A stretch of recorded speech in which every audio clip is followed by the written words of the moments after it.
Oh, I'm not used to playing an intro. This show doesn't officially have one yet, so it's just like a random one. Hello, everybody. Welcome back to Over Your New Reader. And welcome to Sean, our special guest from Comic Pals. Hello, hello. Happy to be here. I'm assuming people know you. I don't know. But you and I have also been on stuff together. But Sean, do you want to tell the people at home about you?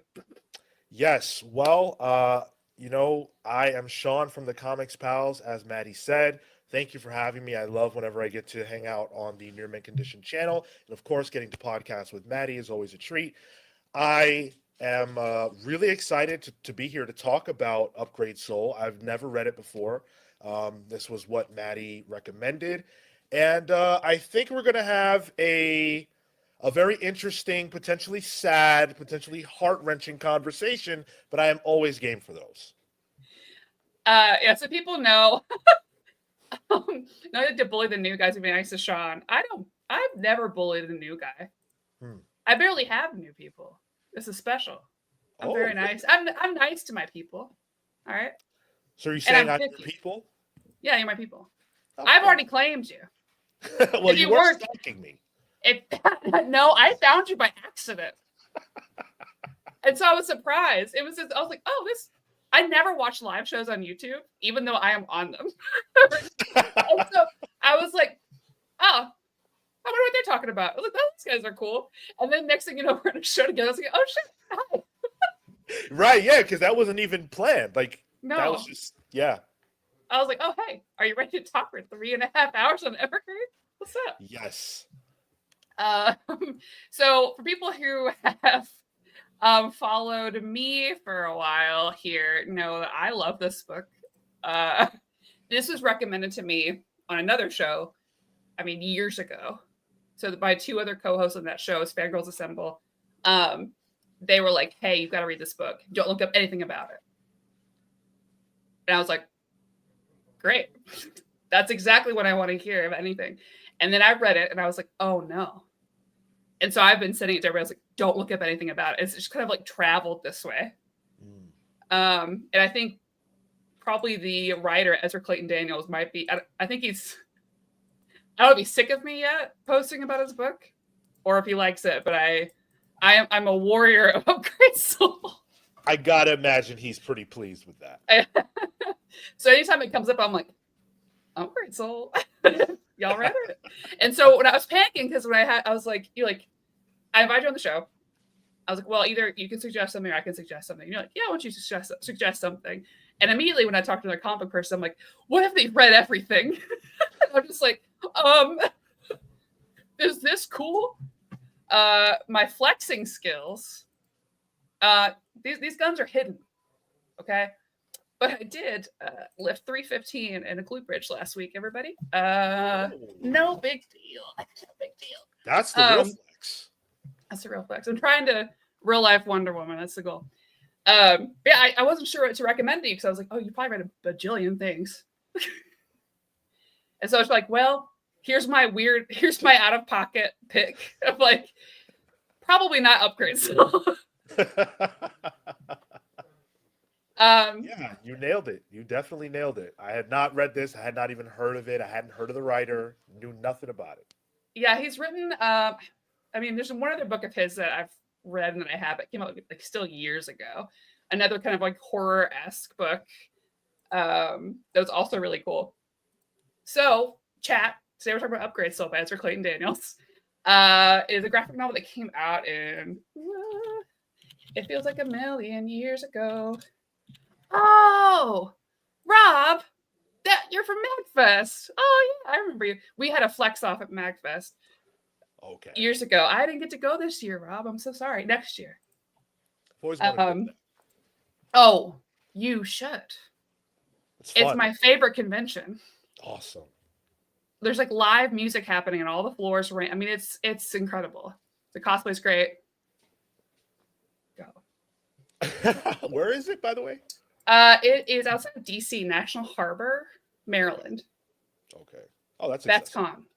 Very best con. Party con, like in a cool way. Not like in a Dragon Con scary way. Right. So Upgrade Soul came out in 2018. It is a one and done graphic novel. It is different. It's very different. Typically, I tell people just to read it without looking up anything about it. But however, we are doing a show, so I will talk about it. It's very special. Normally, I just say read it, and I say nothing. Even on evergreen shows, I'll say, "Hey, yeah, this one." I don't talk about it. Unfortunately, that wouldn't work here. But No. hopefully, everybody is. What I would say is, if I knew what was going to happen in the book beforehand, it would have taken away some of the shock factor, but it wouldn't have taken away the power of what takes place. A, Yeah. because it's so out there, but also B, because the heartfelt moments you need to see for yourself. Yeah, it's still like, I say about a lot of books we talk about, but sometimes even listening to someone talk about it doesn't take away from what you're going to experience when you're reading it. Right. Because I can't describe it enough to take away from that. And I'm not someone who's like a play-by-play person on a show. So, basic premise. The TLDR of this is that this older couple, Hank and Molly, they're towards the end of their life, and they were given this opportunity for this science experiment, basically, to be reborn in a way. So I can't remember how exactly it's pitched to them. But basically they're supposed to have this moment where like they are cloned and their intelligence goes into these new bodies. So they have an opportunity to live again. And, they're end of life. So they're like, well,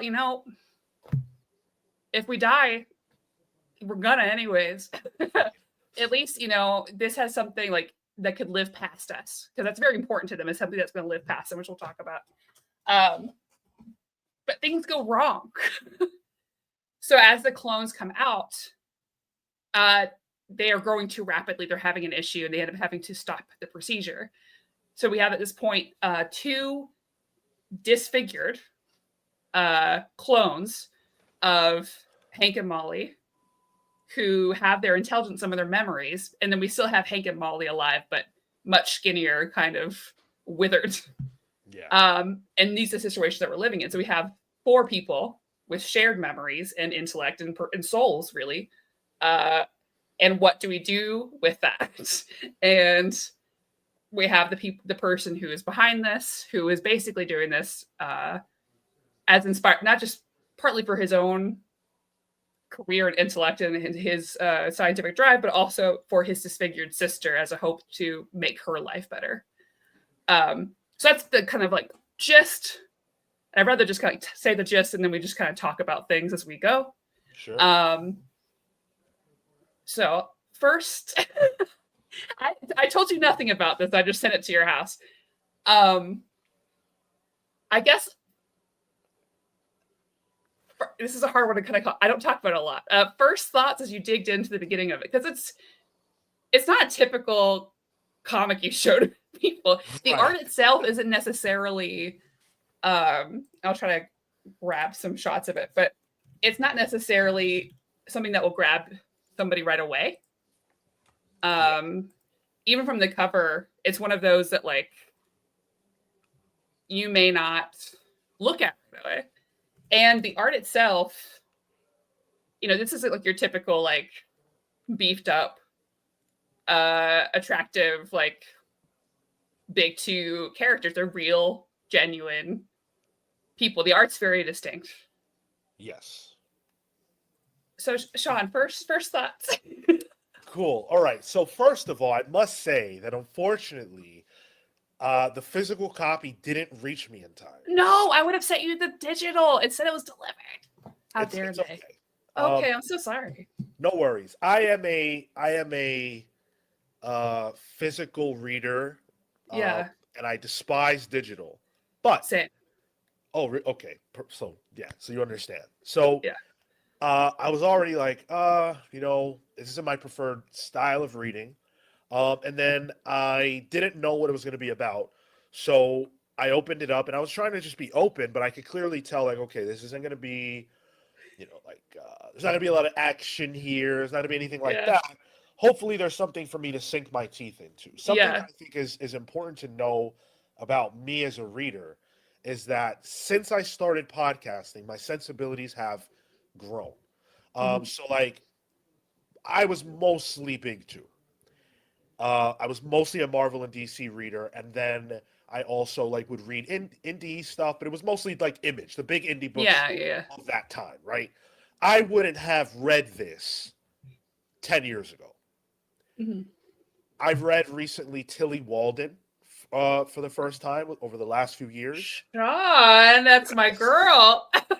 and we had her on the show, and so it was like, oh shit, I didn't know comics could be this, and I Oh, feel yeah. like, go ahead, She's one of my sorry, I love her. please. She's one of my like other go-tos usually is on a sunbeam. I'm like, here it is. Here's on a sunbeam. Everyone should read it. The one that broke me and changed my life was Spinning. Spinning. Loved it. The conversation that I had with Tilly Walden, I felt like I was being transformed by it, and like the context of her life Yeah. that that I got from Spinning and everything else. Just an incredible person, right? And so that opened me up to reading different kinds of comics. Yeah. And so that all leads me to discussing this one, which, by the way, as I'm talking, everybody listening should definitely like the video. If you want to help out the Near Mint Condition channel, you have to hit that like button. I'm sure that everybody involved will appreciate that. So please do that. So coming into this book, I'm like, let me be open, right? And I remembered, oh, this is sci-fi. That's the only thing I knew was that there was a sci-fi element. So I'm looking for the telltale signs of sci-fi, and again, it focuses on these old people who are typically not going to be the cast of characters you would see Yeah. in anything. To be honest with you, like the main characters for stories are typically not elderly people, but that is so crucial to this book. This is a Mhm. book with layers.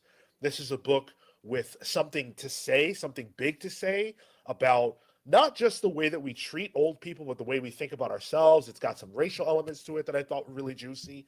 Yeah. I got to tell you, Maddie, this is one of the best comics I've ever read. You nailed it. Nailed it. Upgrade Soul wins again. Yeah. Yay. Yeah, so it starts off slow. I mean, not slow, but like you're just spending time with this couple, like, and you're learning more about them. One is a scientist, one works on comic books.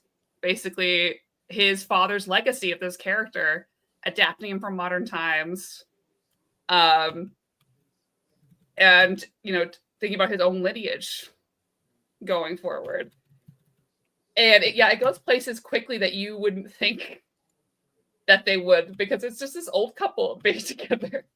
And then suddenly it goes wrong, and out comes their clones. I'll show a picture for the chat. As I affectionately refer to them as the potato people. The potato people, yeah. We have Molly and, as they're affectionately called, Manuela and Hank and I think, is it Henry? I think Hank and Henry. There's so many. I'm not good at names in books. It's kind of my nope. Achilles heel?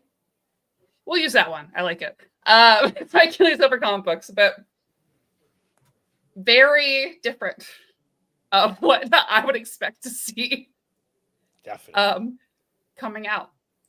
And there's these great conversations in there because not only did this all fail, so your clones are also having their own issues of,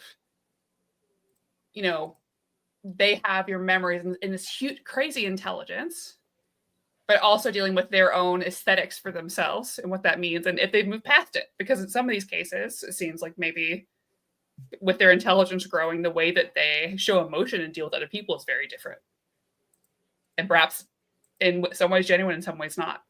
Right. Oh, I'm so not used to talking about this book, so it's so hard to like break it up. You're good. I was really when the potato people get first introduced, right? I'm like, okay, what the hell is this? Like, what what are we doing here?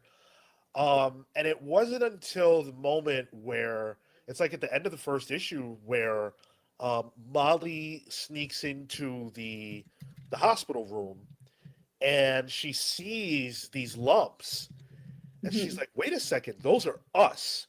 And that's when I went, "Oh, this is some horror shit. Like this is horrifying. Like what? If I go in a room and I see a lump and that lump says I'm Sean, I'm you, I'm I'm good. I don't need to see that. Then they have super strength. I'm cool on that. Yeah, I think Ezra has a smart thing here where, because you could just be like, well, how do you get them to interact then? And basically, they will have what they refer to as doppelganger syndrome, where if they are apart, they have extreme headaches. And so Right. she finds herself drawn to her potato version. This sounds so stupid. To Manuela, um, just by happenstance, and that's actually the way for them to thrive. So they have to interact and spend time together. And it seems like there is a consciousness transference of somewhat, like it's almost parasitic in a Yeah. way. So we also have this underlying story throughout here that obviously, I'm jumping ahead a little bit, but it's kind of discussed throughout here. One of them is going to have to die for the other one to live. That's the road that we're going down. And who's going to let go and who is the more worthy of the two, and how do you make that decision? And also, who is the actual one? Who is the rightful person to live? Right.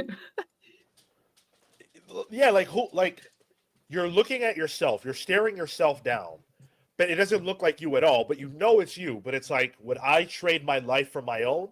Like how do you even work that out in your own mind? Yeah, because they're also going to live longer. You're towards the end, but you still have time to give. Exactly. But like the way I think about the way I think about life, I guess, is reg- not regard. I don't want to say anything out of like being alive is generally speaking better than not. And so Yeah, someone who is happy with their life and or recognizes like, okay, maybe life sucks right now, but like I still want to be here. Like yeah, most people wouldn't choose to be dead over alive. So yeah, even though our protagonists are elderly and their bodies are failing them and everything else, and they would like the idea was that they would get to experience a rejuvenated existence. Like now the idea is you will, but you won't. Like yeah. it's very bugged out. What would you But, do? What would you have done? oh my god, I don't even know. I'm halfway worried that it's the people pleaser and reformed Catholic in me that I'd be like, well, I just have to go. I can't take that life away from this my potato. My potato's dead. You gone, Sean. You gone. God, potato Maddie, she has so much life to give, you know. But I mean, probably not if it happened right now. But I also would not sign up for this experiment right now. But To be fair, would you would you sign up for it? no. If I was old, yeah, If you were old, okay, yeah. So yeah. you Because I mean, if I didn't have anything like, I think what's interesting with them is that they both have their. I mean, they're both still working and they're still doing things. Like they are very much like it's not like it's at the end it's dimension. Like there's like right, he's still playing basketball with his brother.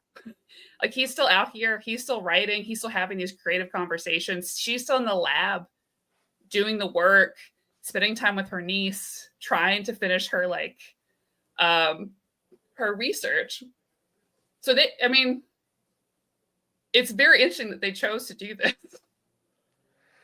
yeah, and I think that's where the depth of the book really started to hit me because these are two people who, by all accounts, succeeded at life, and they Yeah, continue to. They have families. They have all of the traditional markers of successful life, but there's a there's a hidden unhappiness that their life has to end. And it's the age old question of how do you rationalize and how do you reckon with your own mortality? yeah, And one of the ways in which we sort of do that in our own lives, and it's a sad truth, but we often we push the past aside. And so a lot of times our fathers, our mothers, our grandparents, they end up in elderly homes. They yeah, end up in homes. We put them away, right? And older people the past is not a priority anymore. So it creates in the mind a like, I'm irrelevant. Life has passed me by, Yeah. right? And they want in on youth again. They want to feel like themselves again. But I love the message of you're always yourself. Yeah. You're always you. They recognize each other. This hit me hard. It's the moment where Molly and Henry they undress together, Oh, right? And you would never see that. You never see elderly nude yeah. bodies, semi-clothed bodies. That's just like never, right? Because we all just go, oh, that's gross.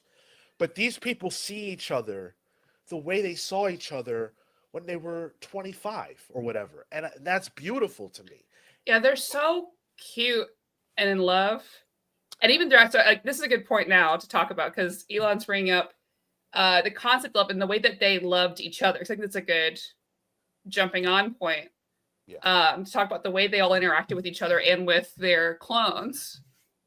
Because at this moment, there's this interesting point where, our two main characters they still love each other a lot. I think even start to love each other even more as they interact with their clones. There's this cute moment later on where, they kind of come together and cuddle as like a kind of a reignition of love for each other amidst all of this craziness. And this expectation that their clones are going to like each other. So like day one, they're not day one, but like once everybody's able to kind of get out of their little like coma areas. I'm not a scientist. I just read comic books. And Manuela and Henry are out. Henry's like, hey, I think you're looking really fine, Manuela. Like, I know you're not into it, but I think your body's really cool. So if you want to like try these out. And she's like, I'm doing research. I'm busy. She was not here for it. Yeah, so she's not into it because for her, she's like, that's not. I have the memories of a woman who fell in love with Hank, and I still have those feelings for Hank. I could see him that way and have that love for him. Henry is not that person. Right. I think maybe she's seeing something that we end up seeing later on, but she's like, that's not him. That's not a genuine. That's not the man I fell in love with. That this is someone else. And there's some jealousy that Molly has. I think I called her Marie a couple of times. I'm going to forget her name again. But Molly had towards Manuela because she's kind of with is confusion. Like, well, he's also part of my husband. And she expects her to be in love with her. And she's like, why would you expect that of me? That's kind of weird. Right. That you would think I would just do that. Like, I don't have anything else for him. Well, I got a lot out of that too because it's kind of like the idea that you could separate out from yourself any parts of yourself that maybe you don't like or whatever, and that you would still be you. That like what happens to you the second that there's a clone of you? That clone isn't you anymore because now they have their own consciousness and agency that takes them on a journey that maybe you wouldn't go. Would you make the exact same decision in the exact same scenario? Probably not, even though you're the same person. And so I love the idea that it's like, no, there's not, you can't just split a person out. You can't be you and take away any part of you. That's not how it works. Yeah, and you can't just force your decisions on me and assume that I'm going to do the same thing. That you would do, right? Yeah. And then, of course, Henry, the clone Hank, Potato Hank, ends up falling for, well, not necessarily, but ends up kind of starting a relationship with the head scientist's little sister, Lena, the disfigured girl who this whole thing has been for somewhat. I think some of it's just his own hubris, but they end up having a relationship together because he talks to her the right way and he sees past her flaws. And he says that she's beautiful despite her disfigurement, which she's never had. She's been, so we haven't talked much about Lena, but the younger sister, she's disfigured. She's basically alone. She's not able to speak on her own. So she either has like to use a voice box or like something that she types into and spends a lot of her time not really caring for herself. And whether that's her or her brother kind of putting that on her, it's not until she meets Potato Hank, aka Henry, and is able to kind of get that support, at least the one that she accepts. So thoughts about Lena? Yeah, Lena was a really tragic figure, and it reminded me a lot of the way that we sometimes speak about people with disabilities in our Mhm. lives and things like that. I have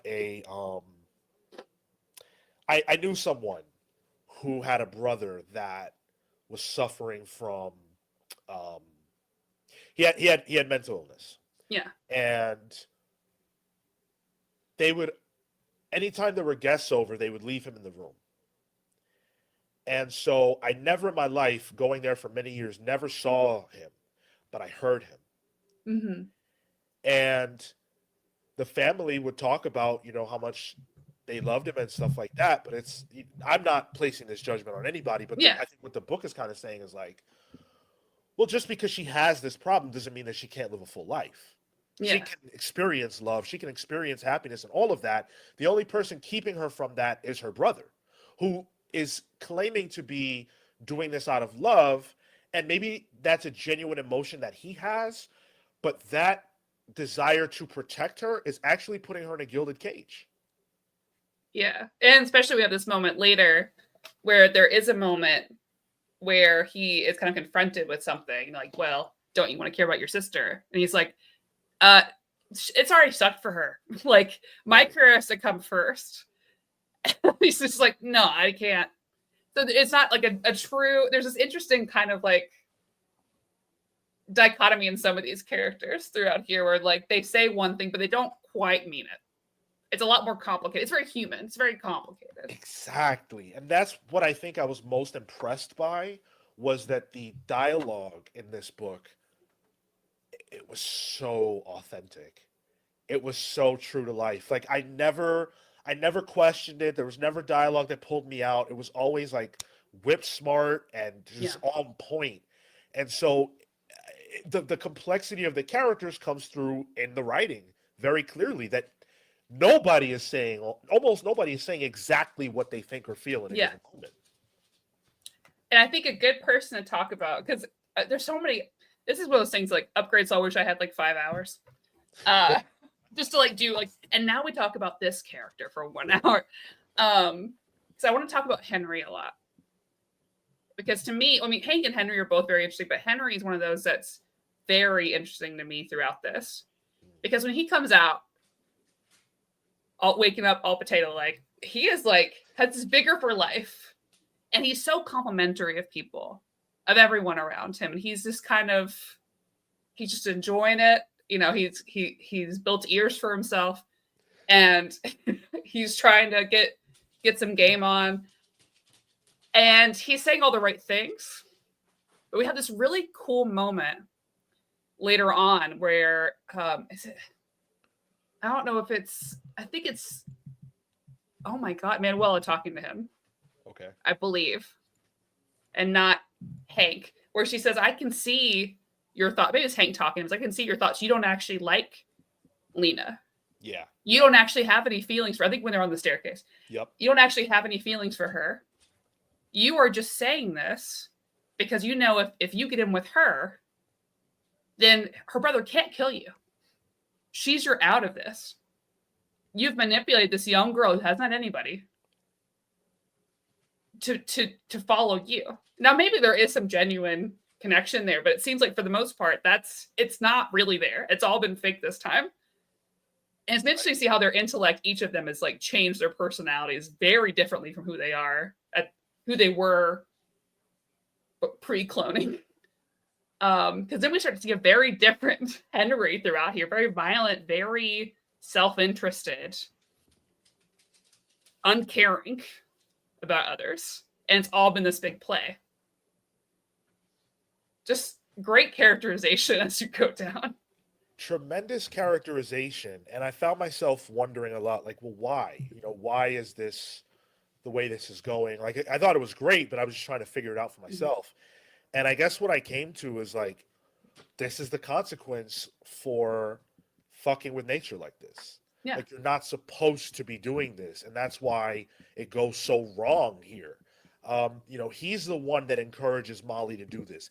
He's the one who life hasn't been enough for. Yeah. It's him who says earlier on, like, you know, I wanted to be, I wanted to take this character that my father made, and I wanted to make him the biggest thing. And we see the ways in which he is prevented from being able to do that. So he's unfulfilled. He didn't live up to his father's dream of keeping this character in the spotlight and updating him for modern times and all that. He didn't accomplish that. And so I think in a way he wants more time, which is something we can all sympathize with. But you're not supposed to have it, and this is the cost. Yeah, because I feel like Molly and Manuela both lean more towards like a different kind of interest for themselves. I think, regardless, even though they're very different, they both have this interest of helping the other one. I mean, like they're more interested in others. Like they're both interested in their niece. Right. They have that love for her. They have their love for for Hank. And, Manuela spends her time before she ultimately leaves, lets herself out, finishing the research.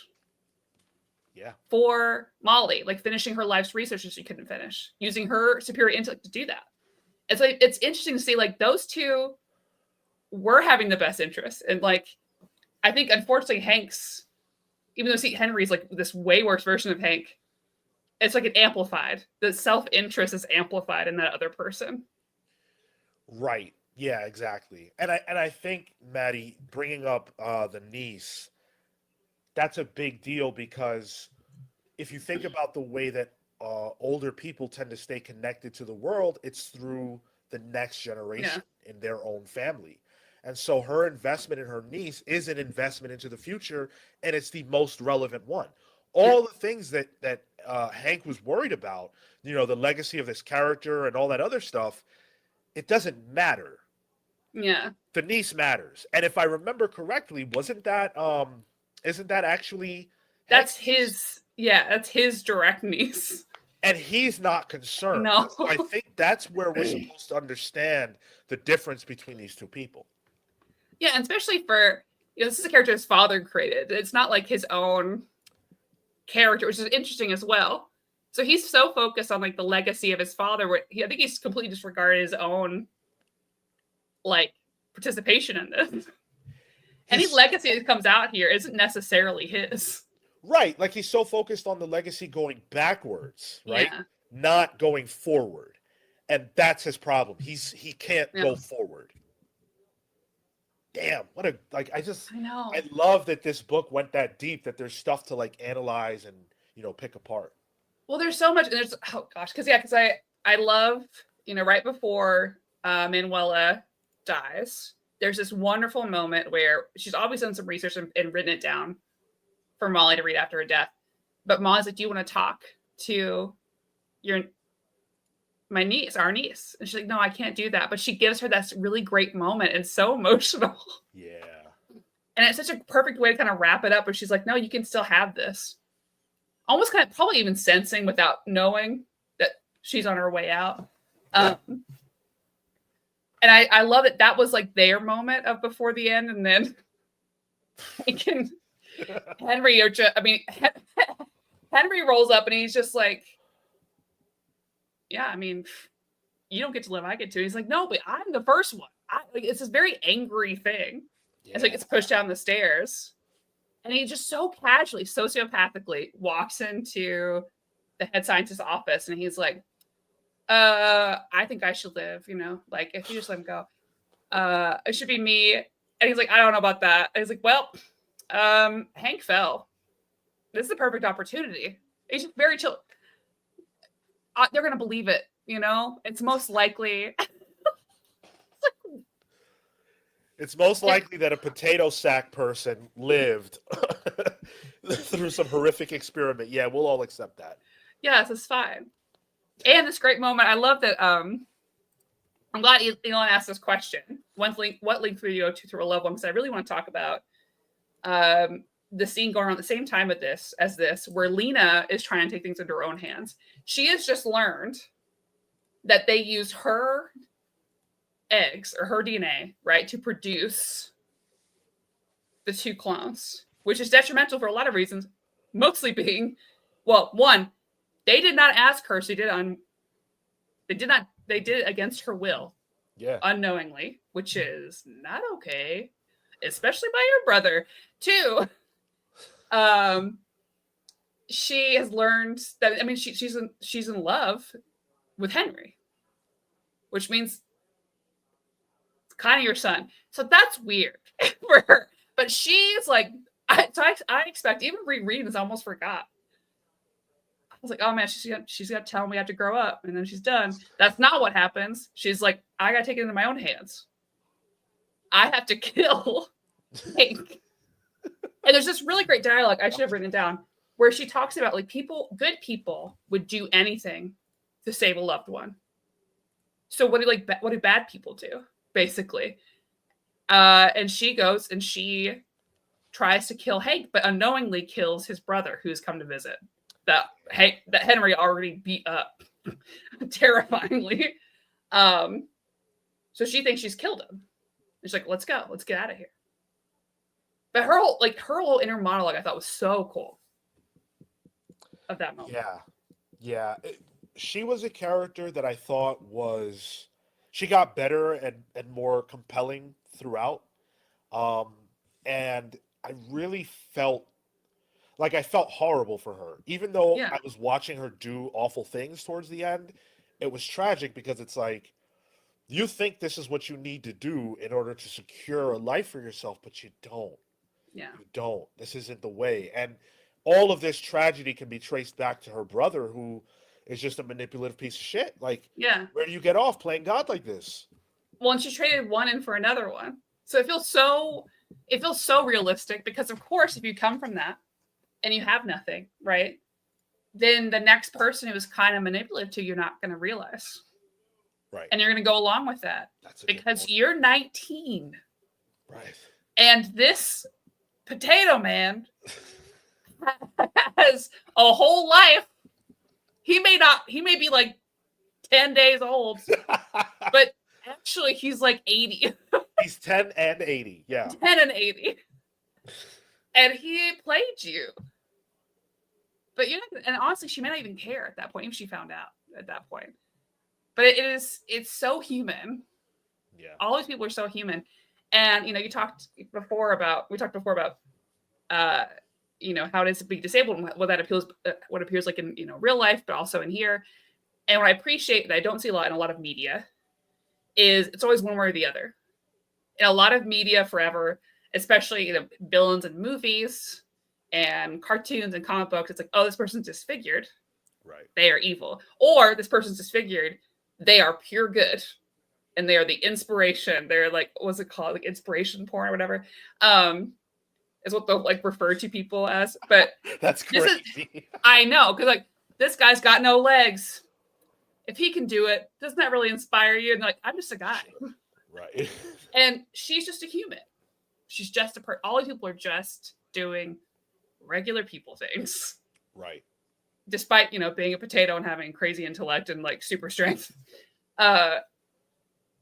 It's so neat. Yeah, it really is. And you're totally right. The fact that everybody in the story gets to have layers, regardless of what else is going on with them. That's what I want from my media. Like, I want characters to feel like full people. I don't want, like, one of the things that I really, really liked here was the race angle. I thought that was really well done, and it definitely ties into what you're saying. So, a lot of times, Black people in particular are accused of, always looking back, right? Like looking back towards slavery, looking back towards, when times were worse, and we're admonished for that. That we're told like, oh, you got to move on, like that shit happened so long ago, whatever. And it's erasure. And this book feels like it's about erasure. It feels like it's about erasing the past and erasing what we don't like about ourselves. The same way that we have had a lot of Black history and important Black facts erased from schools. You know, they don't want Mhm. to teach this in school anymore. And so I was thinking a lot about that. And then the fact that one of our main characters is a black man who is dealing with those things in real time. It's like, oh shit, that's absolutely where the story was going. Like that's the point. That's, well, one of the points, I should say, of this story. And at the end, when Hank and Henry speak to each other, there's an aspect, and I have only read this once, so maybe I misinterpreted it, but this is what I got out of it. That Henry is sort of telling Hank, dude, you hamstrung yourself. Like, in some ways, you stopped you from being able to move forward. Oh, he So definitely says that.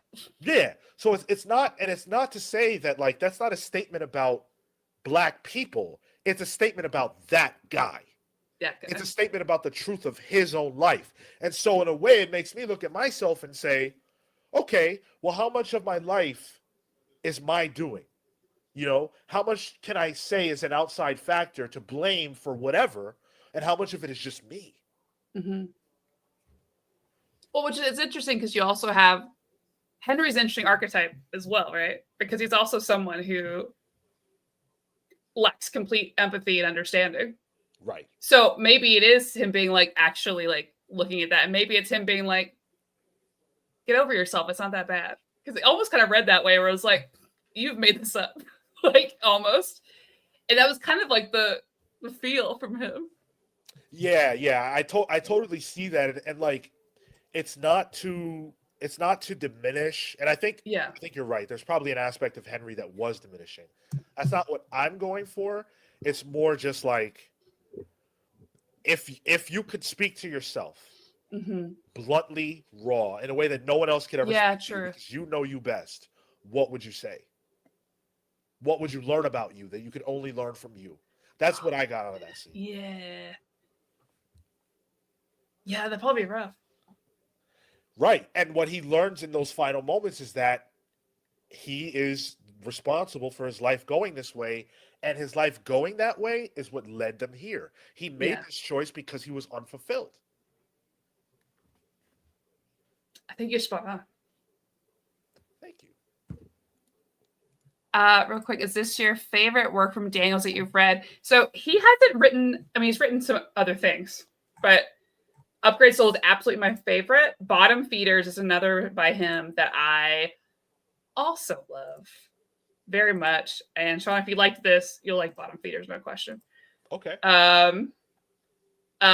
About a girl moves into this apartment that's haunted by like a racist ghost. It's really great. Awesome. That's it. That's pretty much the gist of it. It's all about like gentrification. I think it might be settled in New York actually. So maybe you'll understand even more than I do. It's pretty, yeah, gentrification horror at its finest. It's great, and the physical edition feels good. It's a good feeling good.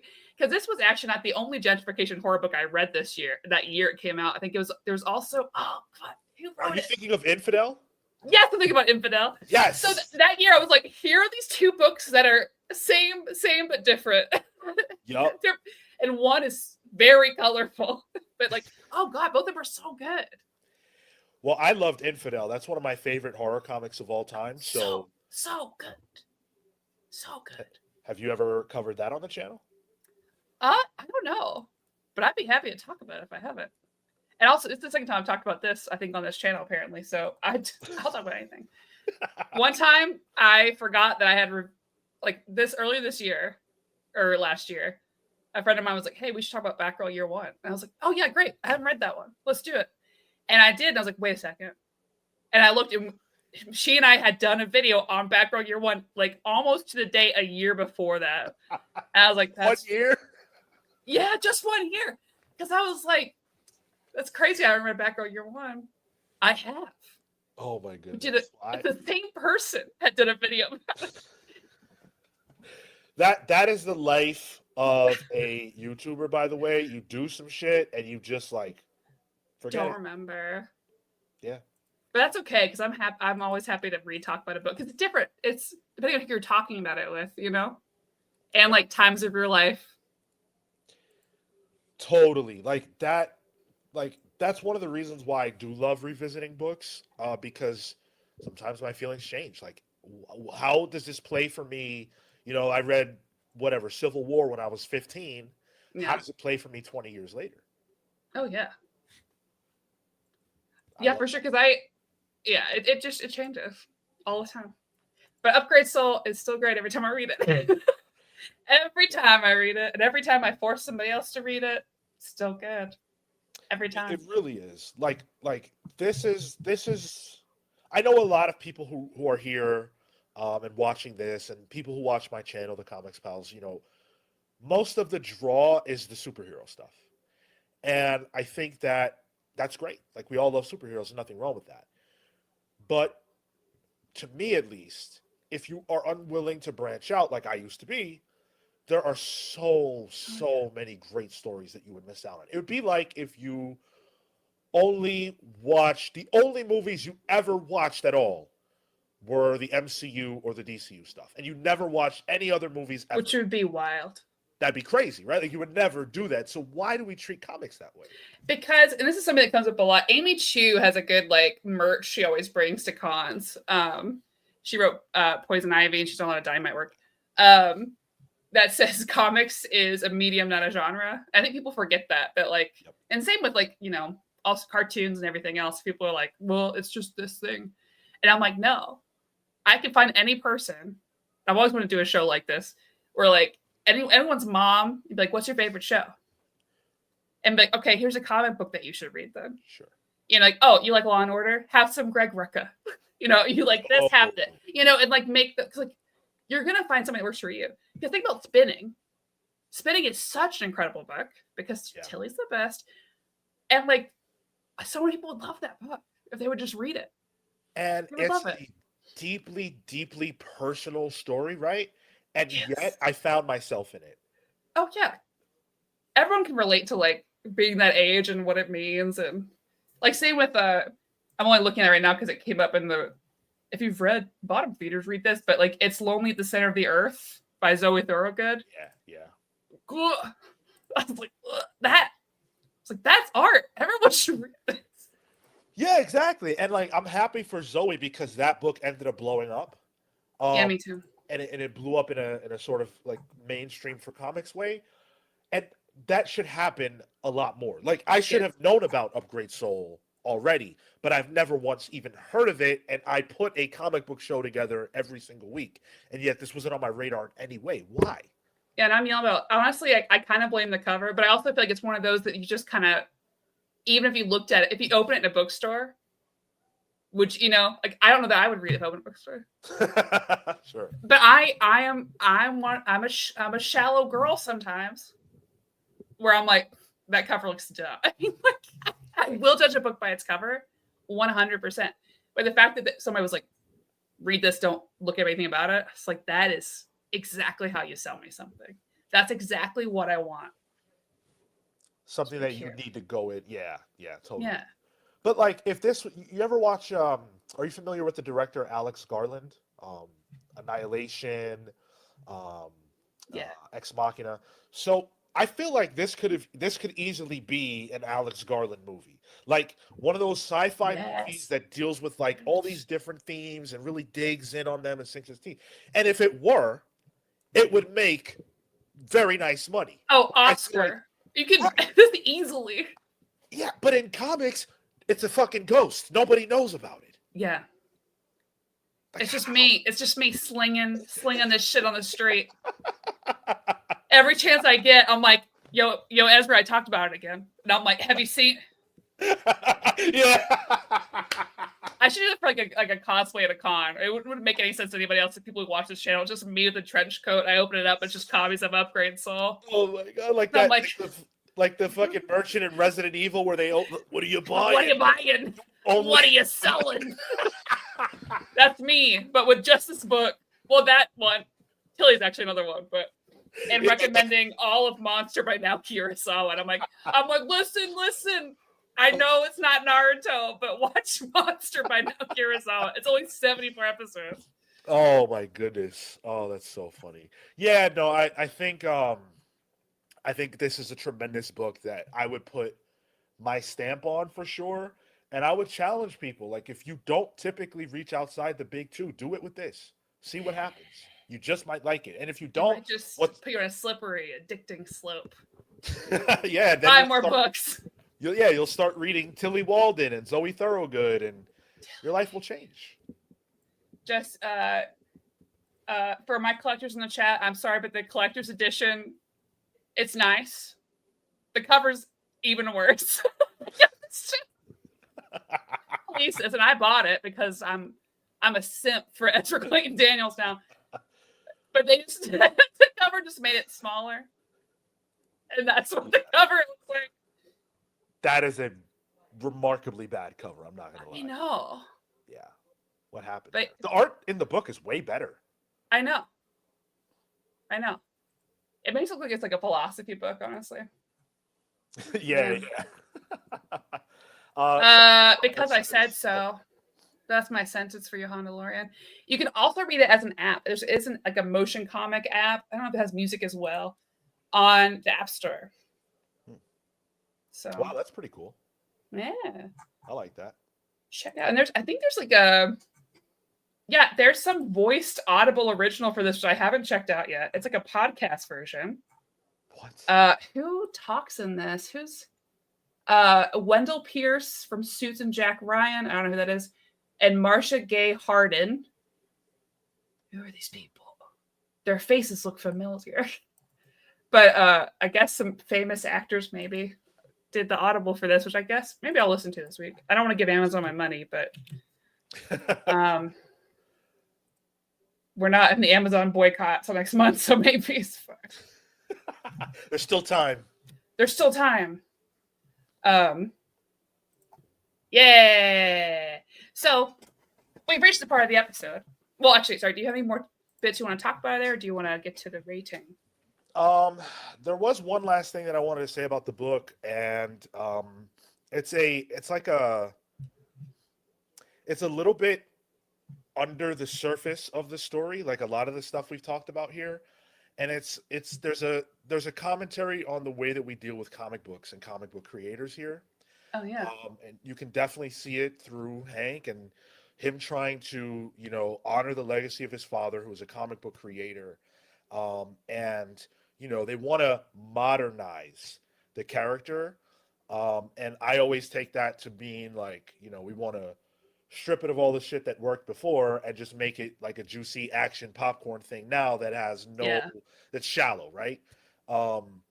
And leave the original creator in the past. The creator of Rocket Raccoon died, penniless, right? We've seen that story countless times. Yeah. And we try to look past that because Rocket Raccoon is a multi-billion-dollar character in the MCU.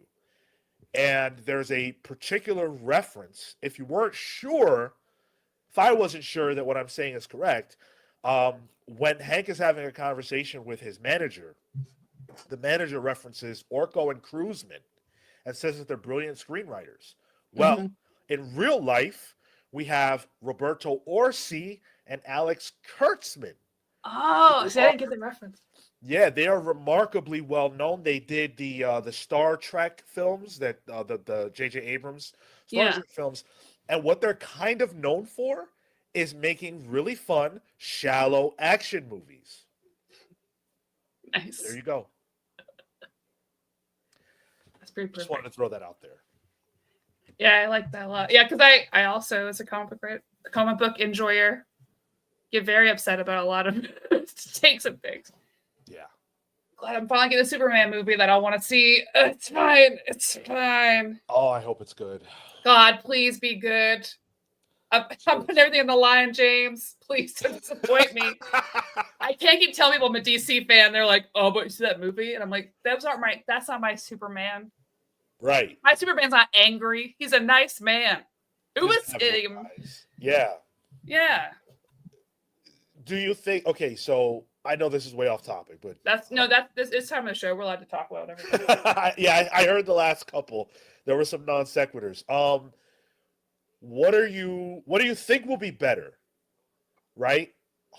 Using your heart, but also using your brain. Fantastic Four or Superman? Oh God. My heart says Superman. Right. And the reason I think that is because one, James Gunn's already proved that he's good with me of things that I like, especially Creature Commandos. He's producing the right films. Yeah. His goal for the next few years is exactly what I want to see. The fact that he was like, "Oh, we're gonna do Supergirl, Woman of Tomorrow," I was like, he knows the stuff, Yeah. and he likes it. Versus everybody else who's making movies, like I think Fantastic Four will probably be good, but they've had some not great ones lately. But I think Superman's gonna be good. I think that's the one. Maddie, was that a shot at Captain America: Brave New World? I haven't seen it yet because I'm too scared. Is it good? I loved it. I loved it. Okay, well then I trust you. I'll go see it. I'm so scared. Oh shit! Wait, don't trust me because what is your opinion on the MCU? Like, are you into it or no? Oh, totally. Okay, Very much into it. That's why I'm cautious. I like Falcon a lot. Yeah, but I don't know. I'm worried. I'm just worried. I to me personally, I feel like a lot of people who don't like this movie are the same people who don't like all the other movies. Like I haven't heard a criticism for this movie. Someone panning it who generally likes the MCU. Okay, well then that's what I need to know. I think I've been waiting for somebody somebody to tell me. Just one person. I just don't want to be disappointed. I just don't want my heart broken. I've watched some good movies lately, and I just can't have my heart broken by the MCU right now. I just can't. I can't. There's too much else happening. I just can't. I can't have that. Well, all right. Well, I don't know. I really enjoyed it. I gave it an 8 when we reviewed it. So okay. Well, that's all I need to hear. I'll go see it. I go to movies a lot. Do you have like a movie pass type of situation? Yeah, we have Cinemark, and I'm a movie club platinum member, which means I have to see so many movies a year that I get that 25% off discount. So I'm a show for that and Upgrade Soul, basically. It's just so I'm like, oh, you guys need to see a movie? I'll buy the tickets. You need my QR code? Yeah, you got it. You have a QR code? Damn. Yeah, I give it to people so they can get 25% off their concessions. That's pretty slick. I wish I could get that. What I have is AMC. Your popcorn buckets are better. Your popcorn buckets are way better. My popcorn buckets are better. I pay medium price for large popcorn and soda, and I can see 3 movies a week for free. Well, for free. I'm paying $20-something a month. That's good. That's Hell good. Yeah. Dang, we don't have AMCs. Oh. I know. That's a bummer. I know. And but I'll go see that. I'm going to go see Monkey because that looks pretty cool. Oh, I saw the trailer. I didn't know what to make of that. It could be good. Could be so bad. Exactly. But I'll be there. So, when you rate this book, yeah, is it just a straight up 10 for you? Yeah, pretty consistently. I think there's nothing else I'd want from it. It gives me so much to think about every time. It's one of those books that after you read it, it just sits with you. Yeah. For a long time. And even through rereads, and this one was kind of rushing for the show, but it just sits in there so much. And I think that really means something. Yeah. For me. I tend to judge what I enjoy by how long it sits with me and how much it makes me think. I really like stories that give me something to rattle around in my brain and, make me consider life in a way that I didn't necessarily or haven't in a while. And this one definitely did that. It's got deep things to say about love, about race, about the way we think about ourselves. And ultimately, the message I came away from this with is, you're good as you. You're good as you. Work on what's already there. Yeah. You don't need to worry about upgrading your soul. Your soul's good, baby. It's good. And it's not good when you try to skirt that. We are supposed to be who we are, and who we are is okay.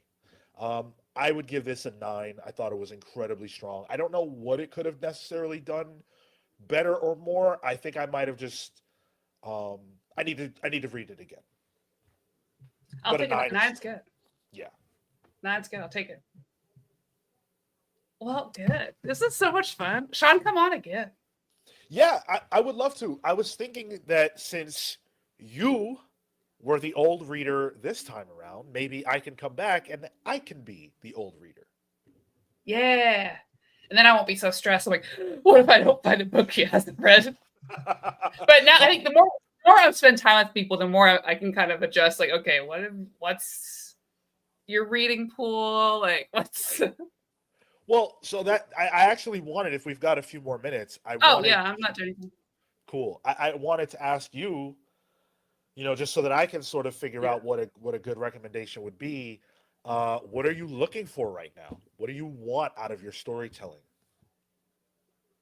I think so. I read anything. um,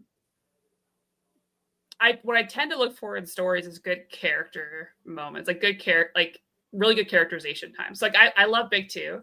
My biggest complaint about Big Two is I don't have time with characters. So I tend to like gravitate towards stories that actually spend time. Like what Heroes in Crisis could have been if it didn't suck so bad. Oh, Um, uh, that's why I like a lot of the like solo stories from Big Two. Like Tom Taylor's Nightwing I really like because we spend time with people. I get to care about them.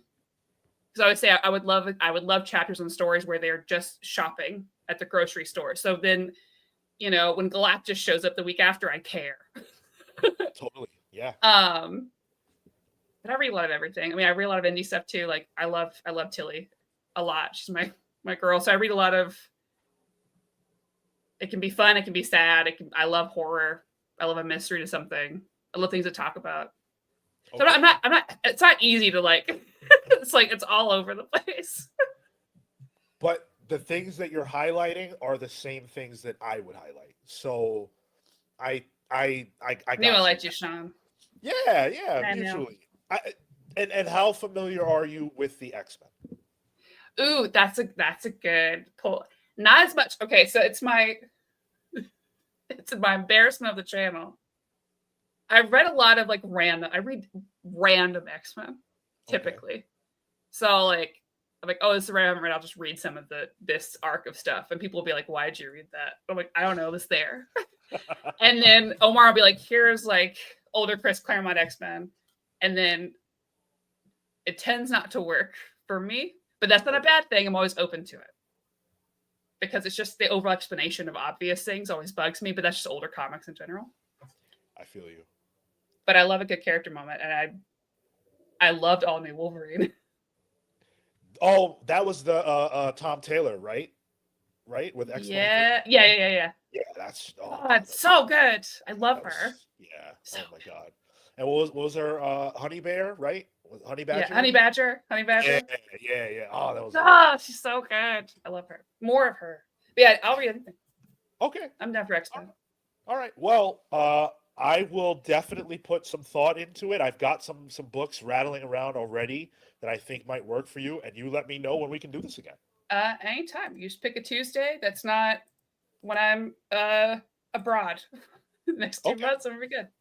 All right. Sounds good. And by the way, if you enjoyed this conversation, if this was fun for you, if you learned something, if you enjoyed the banter between Wonder Maddie and I, make sure you smash the like button, subscribe to the channel if you're not. Everybody on the channel appreciates it, and you can get more of this. And if you want to see more of me, I will be here this Thursday. I'm going to be back here What's for the topic? Evergreen stream. What's the Evergreen topic speak? Are we allowed? Are we? It's Daredevil.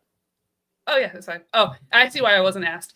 I was like, oh man, Evergreen, I want to be there. I wouldn't know enough about Daredevil to tell you anything. No. That's a bummer. I've read like 3 Daredevil things. I think James will show up in the chat and be like, actually, on these dates you read it. And I'll be like, oh. You know what I've learned, Maddie? It's not even so much about what you know, it's about how you can sell it. You can look up a book on Wikipedia, and if you can make a good argument for that book, it's gonna make it on the evergreen list. And that is my goal. My goal this Thursday is to get as many of my picks on there as possible. And I've got some picks that people don't like. So we'll see. Yeah, when we did the library one, I got On a Sunbeam by Tilly Walden on there. Nice. And Upgrade Soul was 11th, so it like almost made it. But I was like, I was still in the side list, and I was so proud. I think Ezra retweeted it too. I was like, look. So 2 of my weirdo picks got on there because I was like, I see a bunch of just white dudes. Where's everybody else? Word. Did you guys ever put any women on this list? No. Let me see the percentages. Had anyone read it other than you? Yeah, a couple people read Upgrade Soul, and I sold it well. Okay. But honestly, I mean, I sold very well because I was like, it's a sci-fi epic. It's beautiful. Just throw those words. It's a sci-fi epic. It's a beautiful sci-fi epic, and it's queer and it's wild, and everyone should read it. It's great. It's cinematic. It is, and it's so weird to explain to anybody. And also read Clementine, but you should probably play the game. Oh my God! When we had Tilly on the show, we talked about Clementine. The second. I'm so jealous you couldn't Tilly on. I hate interviewing people, but I just like chatting with people. I think you would enjoy it. That's arguably one of my favorite interviews we've done on the channel. But yeah, we used to, but I mean, like well, I like it when it's not like a stage thing. I'd rather have somebody on in this context, where we read something together and then we just chat. Like Kyle Starks is a friend. It's cool to just chill with him, and not be like, and how is it being a woman in the industry? I hate that shit. I just want to chill and talk, Yeah, I hear you. That's the vibe that I try to go for with the interviews. I can see you having that. Yeah. What was I gonna say?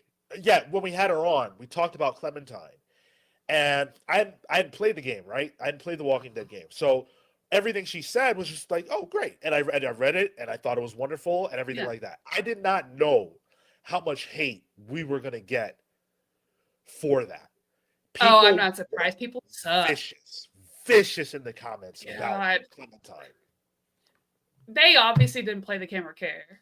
Clementine's a badass. Man, when we reviewed, there's been 2 moments where we had like tons of hate. One reviewing Captain Marvel movie, no surprise. Sure. The most is when I reviewed Nubia.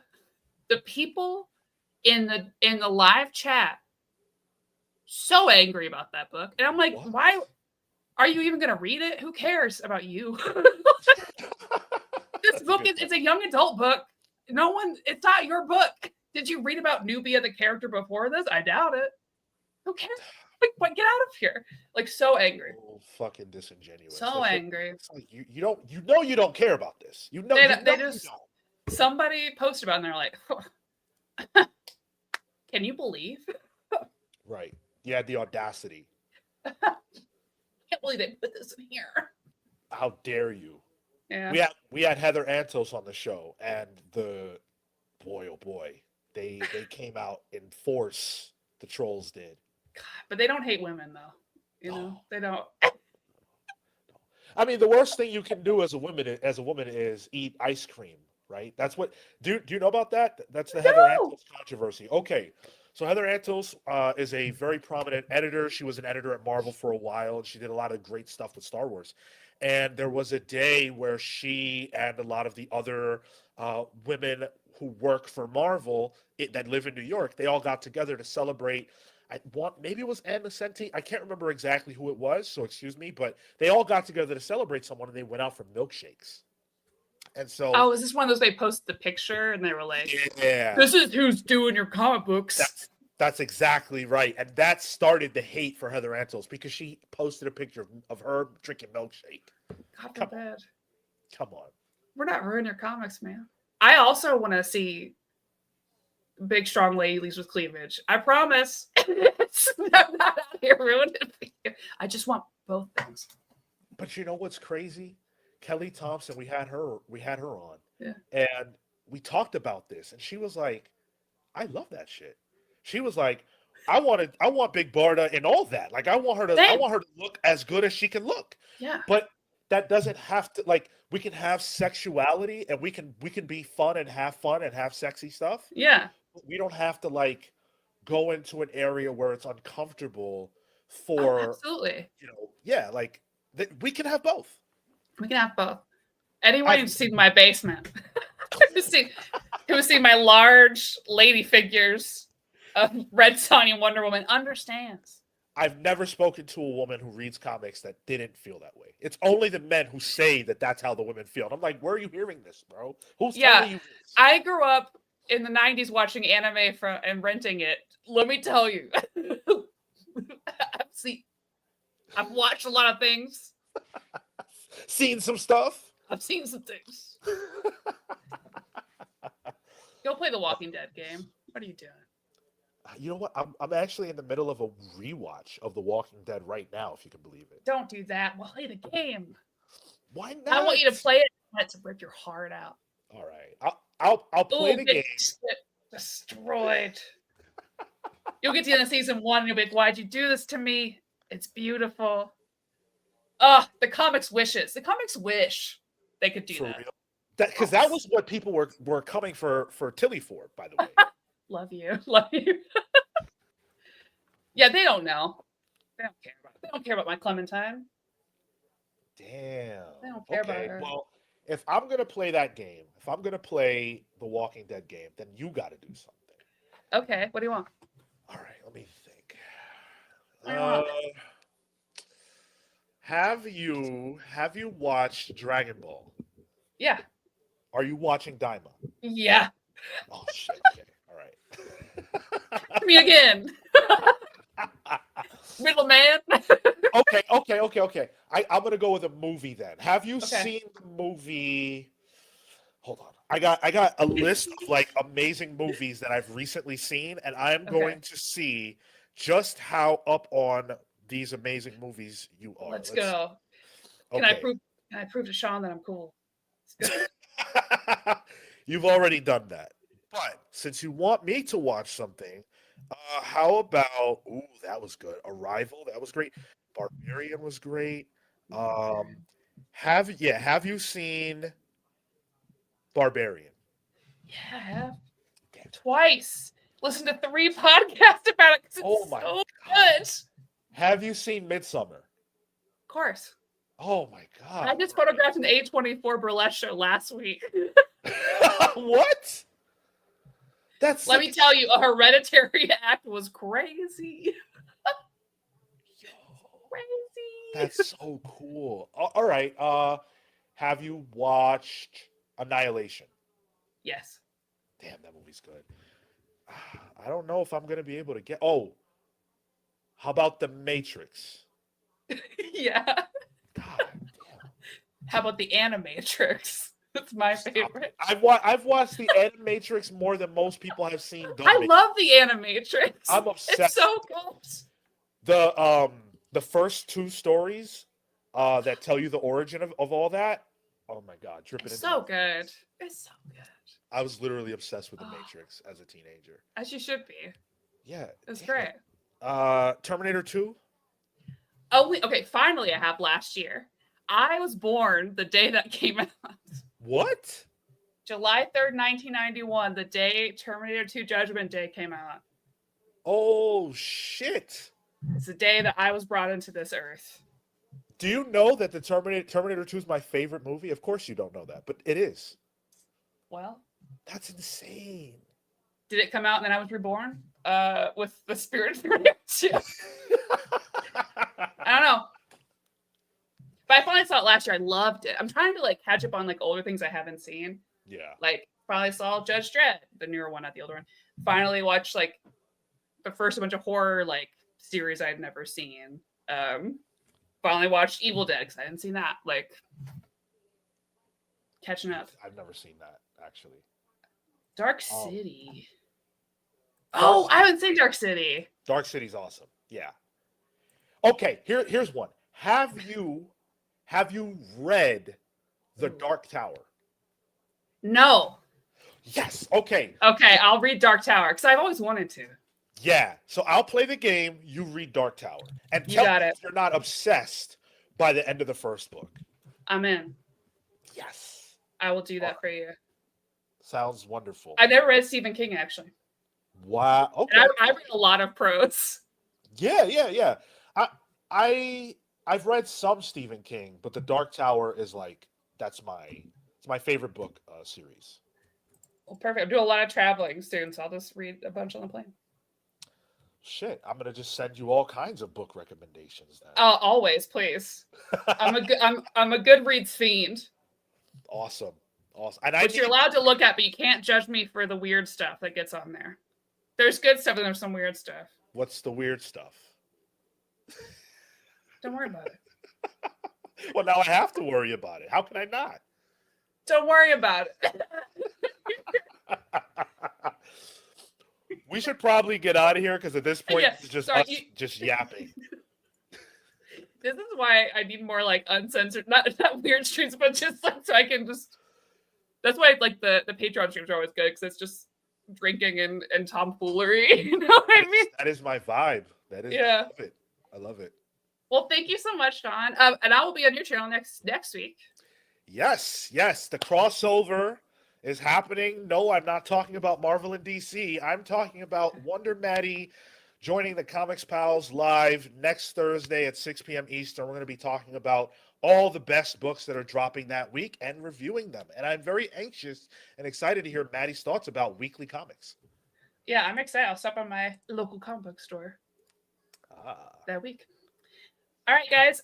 Sean already did such a good job closing out this the show 20 minutes ago. Whereas I could, because I am horrendous at it.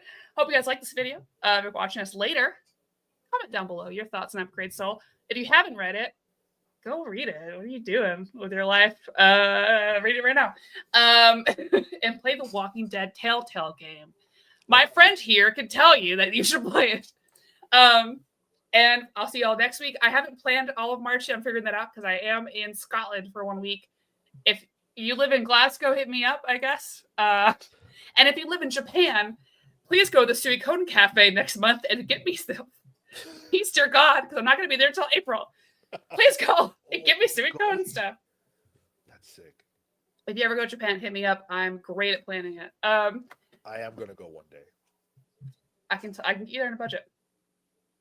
Thank you guys so much. Sean, thank you for being here. You have to come back again. You're my friend now. So thank you for having me. I really appreciate it. This has been an absolute blast. We'll see y'all next time and come back on Thursday to see Sean on the Evergreen stream. Bye, everybody. This is my